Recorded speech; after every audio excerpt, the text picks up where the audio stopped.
অৱগত যে গুৱাহাটীৰ পুলিচ আয়ুক্তৰ স্থায়ী কাৰ্যালয় আগতে আমাৰ নদীৰ পাৰত আছিল।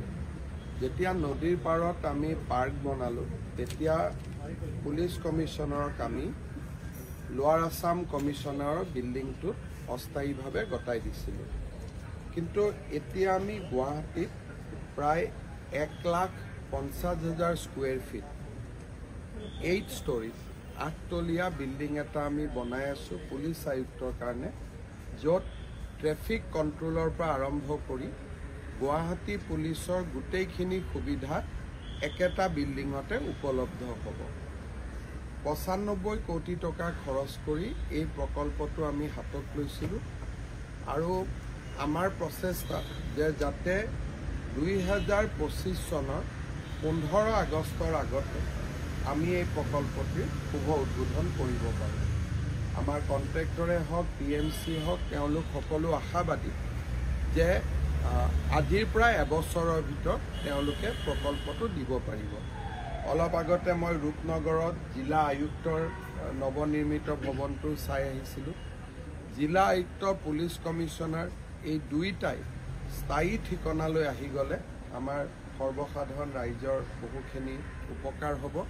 আৰু এইটো যিহেতু GS ৰোডৰ লগতে কৰা হৈছে, ট্ৰেফিকতো বিশেষকৈ খানাপাৰা এই অঞ্চলটোত ট্ৰেফিক ইমান নাথাকে আৰু ভিতৰত কাৰ পাৰ্কিঙো আমি যথেষ্ট কৰিছোঁ। যদি কিবা কাৰণত ৰাস্তাত ভিৰো হয় আমি যাতে ভিতৰত কাৰ পাৰ্কিঙৰ সুবিধা দিব পাৰোঁ। আৰু এবছৰৰ ভিতৰতে DC অফিচ আৰু CP অফিচ দুইটাই আমি কমপ্লিট কৰিম। সঞ্চালকালয়ৰ যি মাটি আছিলে সেই মাটিত আমি 5,000 লোকে একেলগে বহি অনুষ্ঠান উপভোগ কৰিব পৰা এটা বিশাল অডিটৰিয়াম এটা আমি নিৰ্মাণ কৰি আছোঁ।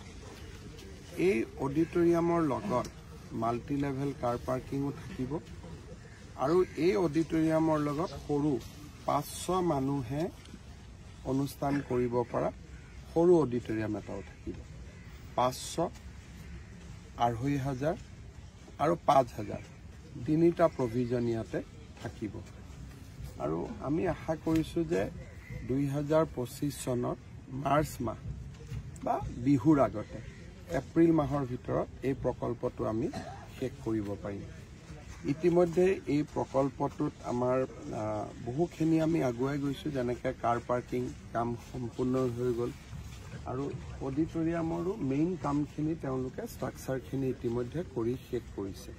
গতিকে মই আশা কৰোঁ যে সকলো ভালে ভালে গ'লে আমি 2025 চনৰ মাৰ্চ মাহৰ ভিতৰত 5,000 মানুহ মেক্সিমাম আৰু 500ৰ পৰা আৰম্ভ হ'ব।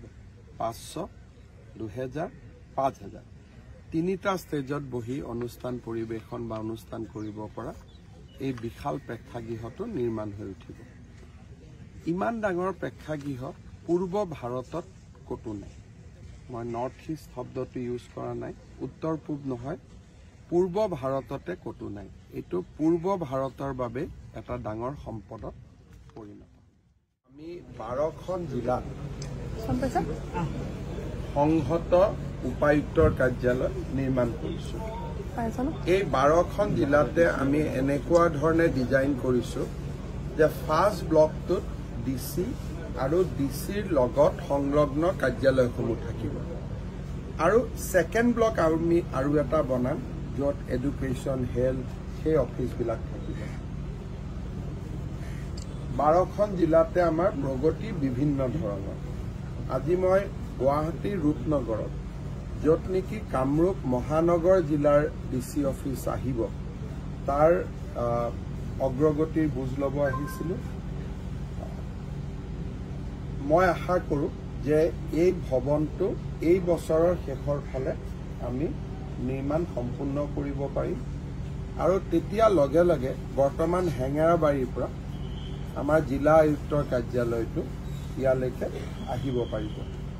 আৰু হেঙেৰাবাৰীত আমি যি আমাৰ দিছপুৰ উপজিলা আমি যি গঠন কৰিম সেই উপজিলাই হেঙেৰাবাৰীৰ বৰ্তমানৰ কাৰ্যালয়ৰ পৰা কাম চলাই থাকিব পাৰিব আজি মই অগ্ৰগতিৰ মূলত বুজ ল'ব আহিলোঁ আৰু ছেটিছফেক্টৰী হয় ভালে কৰি চলি আছে আৰু তেওঁলোকে মোক কথা দিছে যে এই বছৰৰ অক্টোবৰ মাহৰ ভিতৰত গোটেই কামখিনি সম্পূৰ্ণ কৰিব লোক নিৰ্মাণ বিভাগৰ ইঞ্জিনিয়াৰবিলাকে কনফিডেন্স দেখুৱাইছে যে এই বছৰৰ অক্টোবৰৰ ভিতৰত তেওঁলোকে কাম কমপ্লিট কৰিব পাৰিব তিনিচুকীয়াৰ মেধাৱী ছাত্ৰ IIT ষ্টুডেণ্ট খৰগপুৰৰ তেওঁৰ এই হত্যাকাণ্ড বুলি মৰণোত্তৰ পৰিচয় পেলাইছে আৰু মাকে আপোনাৰ হস্তক্ষেপ বিচাৰি CBI তদন্ত বিচাৰিছে এই বিষয়ত মই আগতেও য'ত যেনেকৈ পাৰোঁ সহায় কৰি আছিলোঁ কলিকতা উচ্চ ন্যায়ালয়ত গোচৰটো চলি আছে আমি চেষ্টা কৰিম যাতে হাইকোৰ্টে এই গোচৰটো CBI-লৈকে হস্তান্তৰ কৰে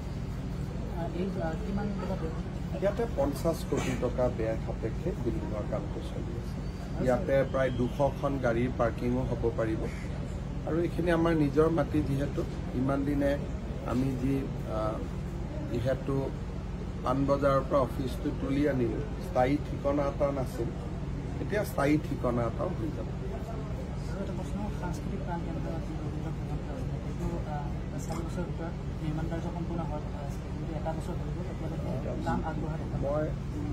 মই চোৱা নাই ৰবীন্দ্ৰ ভৱনটো কালচাৰেল ডিপাৰ্টমেণ্টে কৰি আছে মই চাই দিলোঁ মই খবৰ লোৱা নাই তেনেকৈ